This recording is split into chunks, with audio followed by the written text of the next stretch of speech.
자, 이로써 4절부터 간단하게 훑고 지나갑시다. 우리 지금 강해예요. 강해는 앞에 것을 기억하고 따라와야 됩니다. 드라마다 생각을 해보시면 그 전 드라마는 일주일이 지나도 기가 막히게 기억을 하고 계시잖아요. 그러니까 자, 이로써 그 보배롭고 지극히 큰 약속은 우리 세상사 약속이 아니라 내가 다시 이 땅에 오리라라는 주님의 그 재림의 약속이고, 우리 성도들은 세상에 썩어 없어질 것 때문에 그 정욕 때문에 믿음을 팔아먹는 것이 아니라 우리의 관심사, 우리의 그 가치관, 우리의 그 세계관이 다시 오실 예수님을 바라보고 있기 때문에 이 땅에 이것이 그렇게 중요하지 않다라는 것이죠.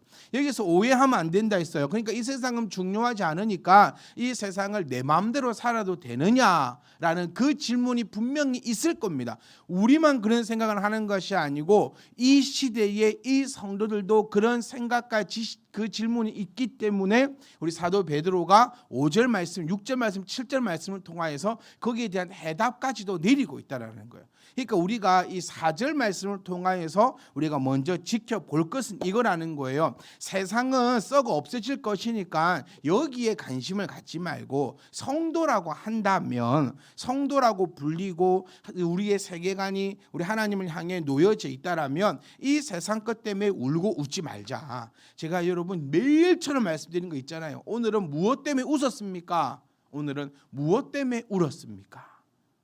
이게 정말 이거 중요한 질문이고 심오한 질문이거든요. 진짜 여러분 무엇 때문에 웃었나요? 하나님 때문에 웃었습니까? 아니면 내 자녀 100점 하나 받아가지고 그것 때문에 웃었습니까? 아니면 여러분 무엇 때문에 울었습니까? 믿는 내가 그리스도의 그 말씀대로 살아가지 못함 때문에 울었습니까? 아니면 직장에서 나를 속상하게 하는 그런 일 때문에 울었습니까? 이것이 중요하다는 겁니다. 그러니까 저는 저와 여러분들이 울고 웃는 것이 세상사 때문이 아니라, 세상이 주는 그 기쁨 때문에 웃고 그런 게 아니라 하나님께 주시는 그 은혜 때문에 웃고, 또 하나님이 주시는 그 벌 때문에 우는 사람들이 아니라 내 모습을 바라보며 아버지 앞에 또 참회하고 통곡하는 그것 때문에 울 수 있는 그런 자들을 우리는 비로소 성도다라고 이야기할 수 있다는 거예요. 그러니까 지극히 큰 약속, 로또 번호 아니라 했습니다. 네 자식 잘 되게 해주겠다, 그 약속이 아니라 내가 다시 이 땅에 올 것이고 올 때는 심판이 있을 것이니 너희는 그 믿음을 잘 간직하고 있어라라는 그 큰 약속을 우리에게 주었고, 우리는 이제 뭐가 있다? 이 약속으로 말미암아 뭐가 있어요? 믿음이 있다. 믿음이 있으니까 정욕 때문에 세상에서 썩어질 것을 이미 피하였다. 그렇죠? 여러분 놀라운 것은 이거 오늘 처음 하는 거 아니라는 거, 지난주에 함께 말씀을 나누었다. 그래서 뭐라 했습니까? 우리 그 과거 분사, 그러니까 이미 예전에 부정 과거 분사라 했어요. 그러니까 예전에 다 끝났던 일들을 나타내고 있다라는 것입니다. 이해하셨죠? 네, 감사합니다. 그리고 신성한 성품에 참여하는 자가 되게 하려 하셨다. 즉 다시 말해보면 예수님께서 이 땅에 다시 오시겠다고 하고 그 이유가 바로 신성한 성품에 참여하는 자가 되게 하려고, 우리의 성품이 신성한 성품, 즉 누구의 성품입니까? 예수님의 그 성품에 참여하는 자가 되게 하시려고 재림하신다라고 딱 마침표를 찍으면서 5절로 이제 들어가 본다는 겁니다. 여기서 한글 성경이 조금 아쉬운 게요, 좀 빠진 부분이 하나가 있습니다. 원문 성경을 한번 쳐다보면 그러므로 너희가 더욱 힘써 공급하라라고 단어가 되어 있어요. 여기는 보면 그러므로 너희가 더욱 힘써 너희 믿음의 덕을, 덕의 지식을 이렇게 표현되고 있는데 원문을 보면 너희가 더욱 힘써서 공급해라, 믿음의 덕을, 덕의 지식을 이렇게 나타내고 있습니다. 그러니까 한글 성경에는 이제 이 성경의 문맥을 좀 원활하게 위해서 이렇게 빼놓은 것 같아요. 그런데 이게 좀 중요한 포인트가 뭐냐면 더욱 힘써라라고 하는 그 이유가 뭐냐면, 자 이러므로 그러므로부터 한번 살펴보면 그러므로 이렇기 때문에 우리 3절과 4절을 다 받아서 올려버린다라는 거예요. 자, 이렇기 때문에 뭐 때문에 예수님의 재림을 기다리고 있기 때문에 우리는 세상에 썩어 없어질 정욕이 아니라 신성한 성품에 참여하는 자이기 때문에 요것이라는 거예요. 자, 베드로서의 특징이 제가 뭐라고 했습니까? 베드로서의 특징은요, 이겁니다. 제가 왜 좀 질문이 좀 힘드냐면, 김진태 집사님 이번 주에 저한테 뭐라 하셨냐면 수요 예배를 질문 좀 하지 말라더라고. 욕 한번 시켜 얻어먹었어요. 무슨 놈이 질문을 그렇게 많이 하냐고. 모르겠는데 계속 질문하면. 그래서 제가 아니 얼른 묻고 빨리 답하잖아요. 네, 여러분 똑같은 마음이셨습니까? 말씀을 하시지. 모든 성도의 마음이 똑같다 하더라고요. 그다음에 질문 좀 안 했으면 싶은데 모르는데 대답 안 하기도 그렇고 하기도 그렇고 막 그러니까. 근데 수요예배는 저도 이제 이 정신을 차리고 보니까 질문을 참 많이 하네요. 네, 수요 예배 때는 제가 방송 안 나가죠. 오늘 안 나가고 있어요. 아니 이거 꺼져가지고 안 나가는 줄 알고 질문을 하지 말라더라고요. 그래서 질문을 안 하려고. 근데 많이 힘드셨구나. 힘들었어? 말을 하지 그러냐. 아무도 말을 안 해주니까 저는 모르잖아요. 그래서 질문하지 않습니다. 네, 제가 겸허히 받아들이고 질문하지 마라. 짜증난다. 딱 예배가 드리기 싫다 하더라고. 질문해서. 그래서 말씀을 하세요. 이렇게 다들 이렇게 말씀을. 저는 영환 집사님은 아닙니다 이럴 줄 알았거든요. 아니 무슨 질문하십시오 이렇게 할 줄 알았는데 맞다고.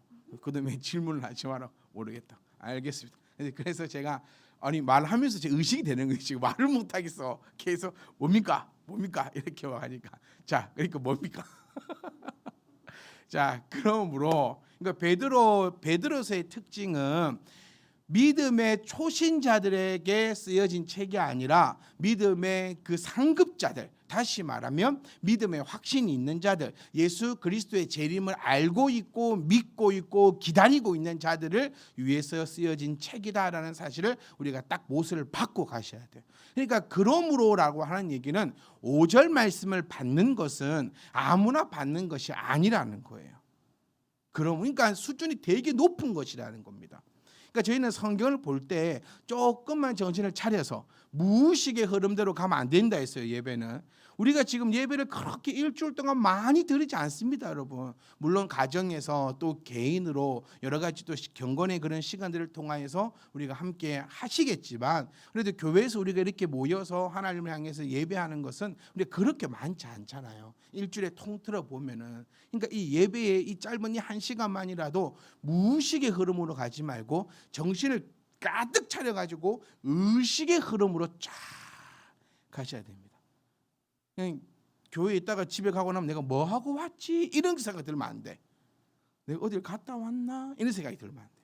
내가 예배를 드리고 왔구나 이런 정확한 의식을 가지고 있으셔야 한다. 그래서 이 5절 말씀을 볼 때도 간단하죠. 어떻게 보면 뭐 믿음의 덕을 세우고 덕의 지식을 세우고 또 우리는 몇 년 전에 주일날 이 말씀을 가지고 쭉 한번 나누었기 때문에 이게 다 간단해 보일 수 있지만 그렇지 않다. 그래서 저는 이 말씀을 우리가 받았으면 좋겠다라는 거예요.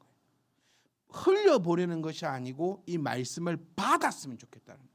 말씀을 받으면 내 생활에서 그 말씀이 나와요. 내 생활에서 그 말씀이 나오면 하나님 말씀에 순종하는 것이 되는 거죠.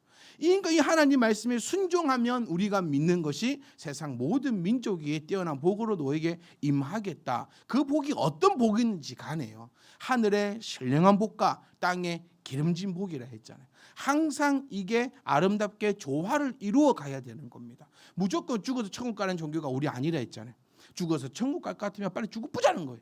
그게 아니다. 그러니까 하나님 우리에게 약속하신 것은 하늘의 복만이 아니고 땅의 복만이 아니고 하늘의 신령한 복과 땅의 기름진 복, 영혼이 잘된 같이 범사가 잘 되는 그 복. 그러니까 하나님께서는 우리에게 너의 영혼만큼 너의 육도 내가 돌보고 잘 되게 하겠다. 그 약속의 말씀을 믿고 그 말씀에 의해지려면 순종해야 되고 순종하려면 말씀을 내가 받았을 때 그것이 이루어진다.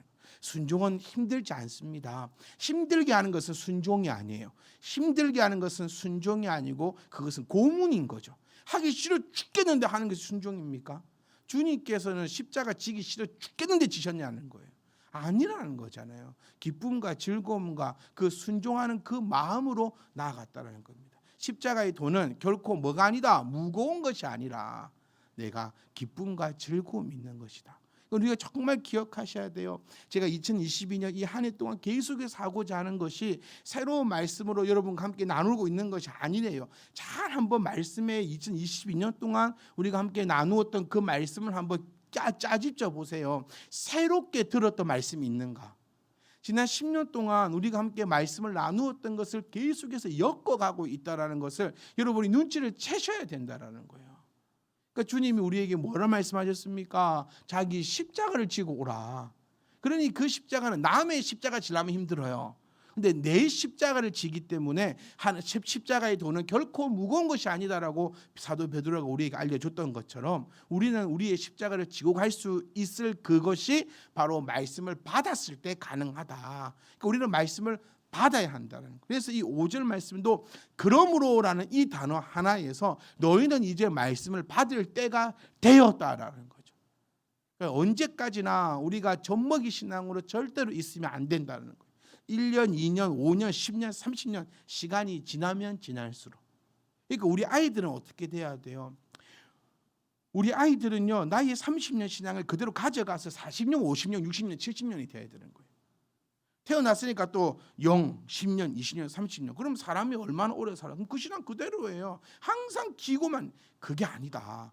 부모가 신앙을 유산으로 물려준다는 걸. 여러분 돈으로 생각해봐요. 나에게 100억이 있어.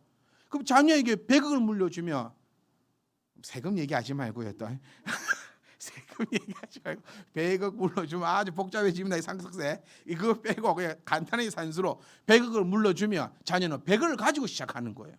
그렇죠? 그럼 100억, 200억, 300억이 되겠죠. 돈 크게 쏴시다. 우리 한 100억 좀 갖고 100억 하니까 감이 안 옵니까? 그럼 1000만 원 이렇게 해야 돼요.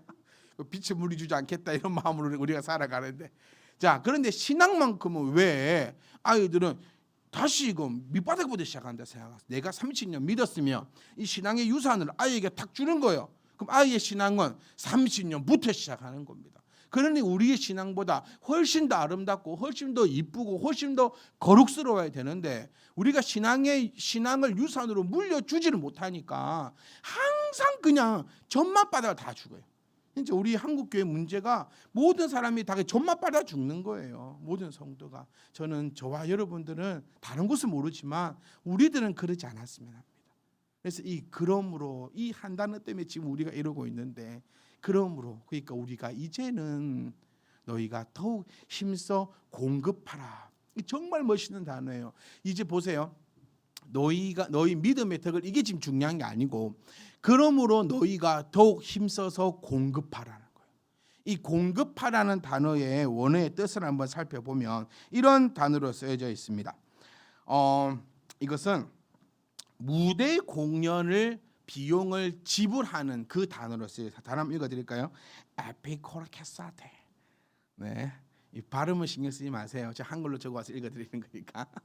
이 단어로 쓰여져 있는데 이것은 공연 따위의 비용을 지불하는 사람을 가리키는 단어입니다. 다시 우리 한번을 해보면 풍부하게 공급하고 지원하라라는 그런 뜻을 가지고 갑니다. 다시 말하면 여러분, 우리는 다 구원받은 자들 아닙니까?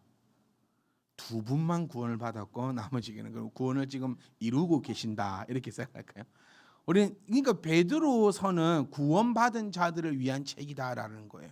구원을 이루어 가고 있는 자들의 받는 서신서가 아니라 구원의 확실한 자들, 구원을 받은 자들을 위해서 쓰여진 책이다. 그래서 수준이 상당히 높다. 베드로 전후서를 풀어 쓴 것이 바울 서신서다라고 해도 과언이 아니라 했잖아요. 그러니까 시간이 없으면 베드로 전후서만 압축해서 우리가 이해해도, 그러니까 베드로 전후서를 우리가 해석하고 바라보고 쳐다보려면 바울 서신서 전체를 통찰하고 있어야지만 이것이 비로소 보이고 있다라는 거예요. 그래서 바울과 베드로가 말하고자 하는 바는 똑같아요. 그러니까 사도들이 바울을 사도로 인정을 하는 거죠. 가르치고자 하는 것이, 알고 있는 가치관이, 세계관이 똑같으니까요. 우리가 예수님의 제자다라고 불리고 싶다면 예수님의 가치관을 가져갈 때 제자라고 불리는 거예요. 니하고 나하고 가치관이 같아야 우리가 같은 제자죠. 그런데 가치관이 달라. 그러면 같은 제자라고 할 수가 없습니다. 야구 경기를 예를 들어 볼까요? 여러분 축하합니다. 기아가 가을 야구에 진출했습니다. 네. 아무도 관심이 없잖아요. 봐. 그러니까 막 가든가 말든가. 저희 집은 나누었잖아요. 2대2로 2명은 기아, 2명은 NC. 네. 기아와 NC가 끝까지 피 터지게 싸웠지만 NC가 떠나갔습니다. 네. 그러니까 같은 가치관을 가지고 있는 사람들은 좋아하는 거예요. 기아가 올라갔다고. 그런데 우리는 기아의 가치관이 아닌 게 아니기 때문에 슬퍼하고 있는 겁니다. 똑같은 NC 편이라면서 NC가 떨어졌는데 좋다고 하면은 이거 싸움 나는 거예요. 그러니까 똑같습니다. 우리가 예수님의 제자다라고 한다면 같은 가치관을 공유해야 되고 그 가치관은 성경에 있어야 한다라는 거예요. 자, 그러니까 우리는 이제 구원에만 목적을 두어서는 안 된다라는 거죠. 그러므로 그러니까 너희가 구원을 받았으므로 너희가 더욱 힘써서 공급해라. 그래서 좀 남았다. 예, 목사님 열심히 오늘 20분 안에 끝낸다. 예, 아주 좋아 오늘. 그러니까 너희가 구원을 받았으니까 이제 믿음을 통해서 얻은 구원에만 만족하면 안 된다. 그렇기 때문에 베드로는 그리스도께서 성도들의 거룩한 삶을 추구하는 데 필요한 모든 영적 자원을 주셨으므로, 주실 것이라는 게 아니에요. 주셨으므로 그리스도인들이 그 자원을 바탕으로 자발적으로 성숙을 향하여 진보해 가야 한다는 것을 권면하고 있다는 거예요. 아주 중요한 포인트가 있습니다. 제가 서두에도 말씀드렸지만 의에 줄이고 목이 마르며 성령으로 내 잔을 채워 주시옵소서라는 간구가 아니라고 한 것은 이미 주셨다라는 거예요. 이미 주셨는데 우리가 그것을 깨닫지 못하니까 즉 보지를 못하니까 깨닫지 못한다는 겁니다. 언제나 내 옆에 있고 언제나 나에게 채워져 있는데 그것에 대해서 무지하니까 깨닫지를 못하는 거예요. 그래서 오늘 우리에게 말씀하고 있는 게 덕과 지식입니다. 자, 네, 좀 남았어요. 이렇게 시간이 좀 쫓기면서 설교한 사람은 저밖에 없을 거예요, 대한민국에. 자, 그래서 우리는 공급해야 한다. 이제 어떻게 공급해야 되는가를 나타내고 있는 거예요. 어떻게? 그러니까 이 공급하라는 것이 제 3자에게 공급하라는 것이 아니에요. 나에게 공급하라는 거예요. 나에게. 이 정말 멋진 얘기예요. 사랑을 하려면 연필로 쓰세요가 아니고 사랑을 하려면 누구부터 사랑할 줄 알아야 된다? 나부터. 그렇죠? 내 이웃을 뭐가 같이 사랑해라? 내 몸과 같이 사랑하라 했으니까 누구부터 사랑할 줄 알아야 된다? 나부터 사랑해야 이웃을 사랑할 수 있는 거예요. 내가 남에게 나눠주려고 한다면 나부터 충분해야죠. 전도는요, 여러분, 이웃에게 믿음을 전해주는 겁니다. 그렇잖아요? 믿음을 전해주는 거예요. 그 믿음을 전해주려면 내 안에 뭐가 있어야 됩니까? 믿음이 있어야 돼요. 그렇게 해서 전도대에 오면 그 전도대에 온 사람도 이쁘게 신앙생활을 합니다. 애초부터 믿음을 전달받았으니까. 그런데 이쁜 여자 있다고 꽃이 오고 뭐 있다고 꽃이 오고 교회 오면 네 아들 문제 많지 교회만 오면 그 문제가 사라진다고 꽃이 왔더니 그런 꽃이 와 그렇게 힘들게 그런 이상 방법으로 데리고 왔더니 그분들은 조금 이것에 만족감이 없으면 떠나갈 수밖에 없다는 거예요. 그러니까 복음의 증거는 전도는 믿음을 전달해 주는 건데, 그러니까 가장 중요한 건 뭐예요? 내 안에 첫 번째는 믿음이 있어야 되는데 그 믿음이 올바라야 된다. 그리고 그 나눠줄 수 있는 만큼은 양이 있어야 된다라는 거예요. 이게 아주 중요한 겁니다. 그러니까 너희 처음에 뭐라고 얘기합니까? 믿음. 여기까지 딱 자로 끝냅시다 오늘. 자, 그러므로 너희가 더욱 힘써서 공급해라. 누가 누구에게? 내가 나에게. 자, 그 첫 번째 딱 깔고 가는 게 뭡니까? 믿음은 깔아뿌는 거예요. 믿음은 까는 겁니다. 믿음은 당연히 있다는 거예요. 그러니까 제가 여러분들에게 여러분 우리의 믿음을 더 확고하게 해야 됩니다. 이 말씀은 안 하고 싶어요. 그건 안 전하고 싶어요. 이거는 새신자, 초신자들에게는 이렇게 말씀을 전하는 거죠. 여러분, 믿음은 이런 것입니다. 우리의 믿음은 이렇게 돼야 됩니다. 우리 믿음 이래야 됩니다. 언제까지 이런 얘기 들으렵니까? 그렇죠? 우리는 이제 베드로서를 받는다. 이 믿음이 확실하다. 그러니까 더 이상 믿음에 대해 설명하고 있지 않아요, 베드로도. 왜? 너희는 이미 믿음이 확실한 자들이니까. 그 믿음 때문에 우리는 구원의 확실함을 얻은 자들이니까. 그러니 구원받아라라는 얘기를 하지 않아요. 구원받은 자들에게 왜 구원받으라고 또 얘기합니까? 구원받은 자들에게는 이제 뭐가 필요하다. 그 구원받은 자로서 어떻게 나아가야 되는가가 필요하다라는 거예요. 그것을 알려주고 있는 것이 이제 5절부터 쭉 이어지는 내용. 즉 믿음이 확실한 자, 믿음이 있는 자, 그 위에 이제 무엇을 세워 나가서 우리가 그리스도인으로서 얼마만큼 멋진 모습으로 성장할 것인가라는 것을 나타내고 있는 것이 5절의 말씀입니다. 다음 주에 뵙겠습니다.